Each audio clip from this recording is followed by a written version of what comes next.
Shadows in the rain. It was a dark night.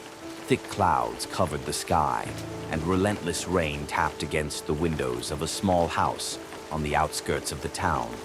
The house stood alone, surrounded by woods, and its owner, Maria, sat by the fireplace, wrapped in a warm blanket. She held a cup of hot tea in her hands, with an old book beside her, one she had promised herself to read months ago. Maria loved the rain. Its melody calmed her, creating a sense of comfort and safety.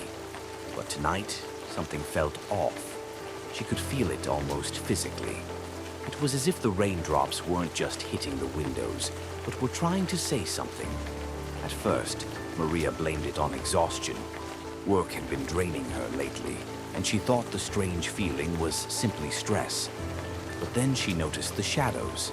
Outside the window, in the dim light of an old street lamp near the road, the trees seemed alive.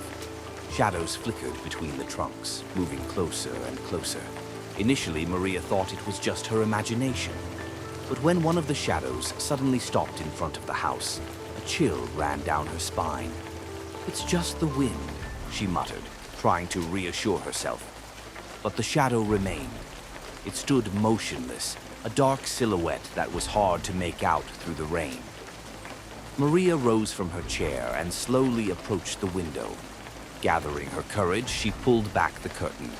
There, among the trees, she saw a figure. A person? But who could stand out there in such a downpour? She stepped back, unsure of what to do. Her phone was on the table, but Maria wasn't sure if this warranted a call to the police. Perhaps it was just a random traveler. Or maybe it was simply the rain playing tricks on her eyes. Her doubts vanished when she heard a knock at the door. Soft, cautious, almost imperceptible. A cold shiver ran through her. "Who's there?" she asked, trying to mask the tremor in her voice. The only response was the sound of rain. Maria froze. The knock came again, this time louder. She asked again, but there was no reply. Finally, summoning her courage, Maria approached the door and cautiously looked through the peephole. On the other side stood a man in a long, dark coat. His face was hidden by a hood. "Help me," a faint voice said.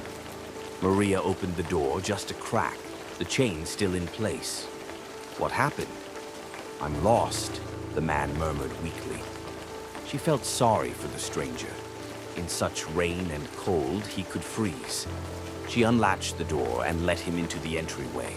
The man removed his hood, revealing a face that looked utterly exhausted. His eyes were sunken, and his skin was pale. "Thank you," he said, sitting down on a chair near the door. Maria handed him a blanket and a cup of hot tea. He drank it in one gulp and sat silently for a while, staring at the fire. "Were you lost in the woods?" she asked, trying to figure out how to help him. "Yes, but not exactly."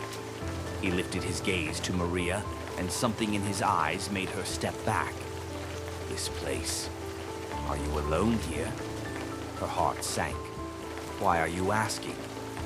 "Because it's not safe. You shouldn't stay here alone."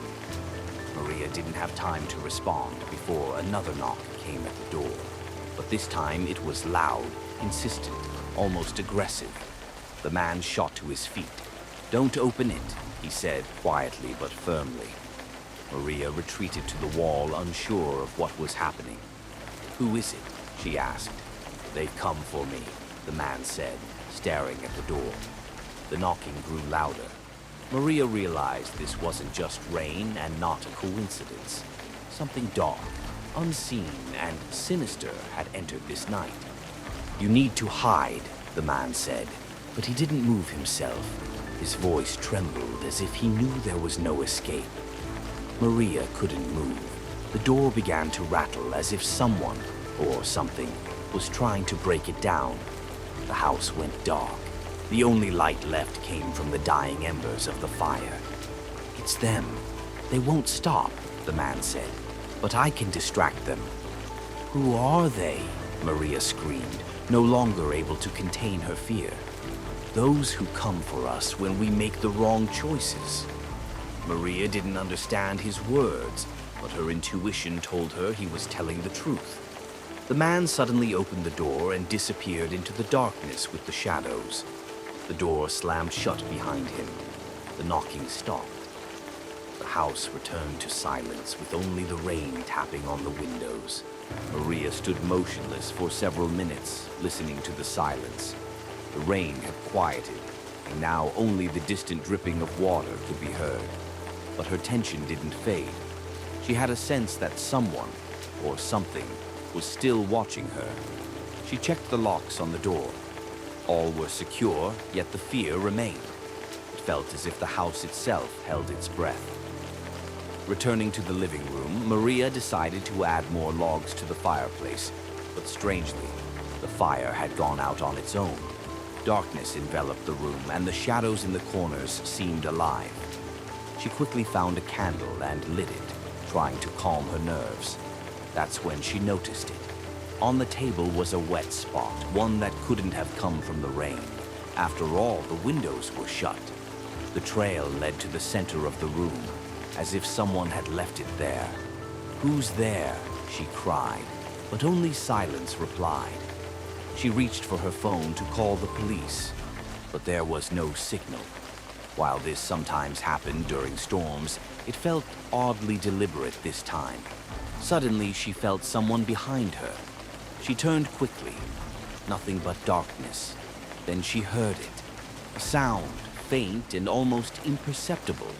A whisper. He was right. Maria dropped her phone and stumbled backward. The candle went out. "Who are you? What do you want?" she screamed.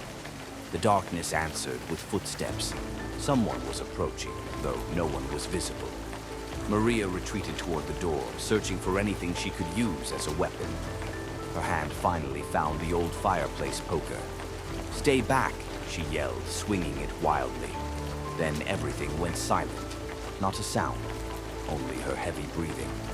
Suddenly, lightning illuminated the window, and Maria saw it.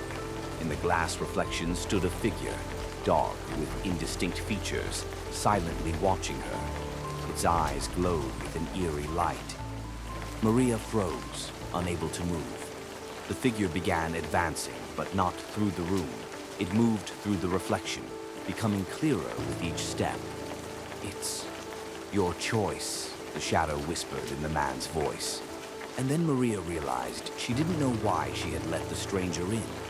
What if his appearance wasn't a coincidence? What if he had brought this with him?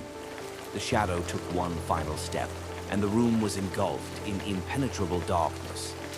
Maria felt something touch her hand. The next morning, the rain had stopped.